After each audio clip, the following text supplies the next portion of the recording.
Hi, I am Dr. Arun Saroha. I am Senior Director Neurosurgery at Max Healthcare, New Delhi, Gurgaon.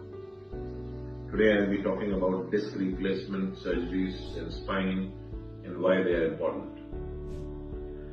So this is the spine. This is a model of the spine, and grossly the spine looks like this, and it is the most typical part of the spine is that it has to be malleable. That means it can move, it can bend, it can twist, and that is a quality of a good spine, a healthy spine. But gradually what happens is when either the joints are affected or the soft tissues are affected or the discs are affected, then there is a damage to some of the structures of the spine, leading to either immobility or leading to pain or leading to some weakness or leading to significant amount of discomfort to the patient. So now comes what you do. So usually you will find people doing x-rays and treating the patient on an OPD basis. Usually that practice is not right unless you are sure that the treatment is for the soft tissue pain or a muscle injury or a ligamentous injury or a sudden bend injury, which does not usually involve a disc or the vertebral column. In that case, it is alright to give muscle relaxants and painkillers, but usually not. So in such a situation, when you are not sure, then you get a diagnostic done. Getting any other diagnostic is of lesser value than getting an MRI of that part of the spine done. Suppose it's a vague pain and the patient says that I also have a pain in the neck for the last 3 days and it is very acute and going down the hand, or it is also there is a pain in the back, but you have to examine the patient and find out if it is in the back, the dorsal spine, then whether you need the dorsal spine MRI or not, or if there is any chronicity of the symptoms have been there for a long time, that it has been, I have a pain for the last 5 years, it comes and goes and now this is very acute. So that means you will have to see another part of the spine as well, not only a single part. So you can say MRI cervical spine and screening of whole spine. Or similarly, MRI LS spine, lumbosacral spine, and screening of rest of the spine. Once you do that MRI, that's a gold standard for diagnostics in spine surgery or spine problems. After that, you make a diagnosis. Suppose there is a disc rupture. Suppose the disc is healthy. Suppose the disc is degenerated only.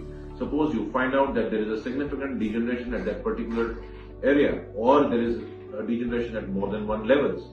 So where do you have to do surgery? That is one. Two, if you have to do surgery, can you do a disc replacement and can you give that as an option to the patient, and who are those patients? So surgery is important in those patients where the pain is troublesome even after 4 weeks of conservative treatment.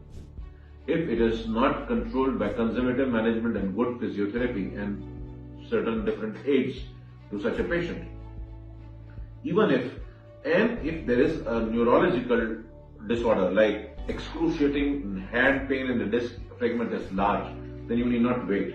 So the combination of the symptoms and the radiology, the image, combine these two and then go forward for your decision.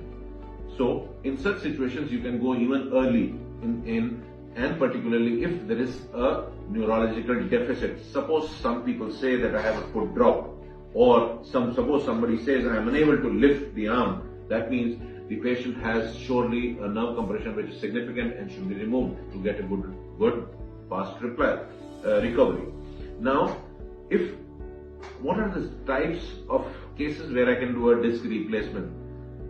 Number one, the spine, the patient should be young. The two, that the bones should be healthy. There should be no osteoporosis. Three, the degenerative part of the spine should not be significant. The osteophytes should not be too many. The disc height should not be reduced significantly. There should not be a multiple level problem. Four, if the patient has a problem in an area which he can benefit more from. So this replacement surgeries are the best defined for cervical spine, where they give the best of the results. And we also have few cases where we have done for lumbar spine, although the success rate has been a plus minus affair. So as far as cervical spine is concerned, any level that is needed can be changed, and that is what the model here shows. If suppose I change the disc with a cage and then fix it with a plate, then it is known as a fusion surgery.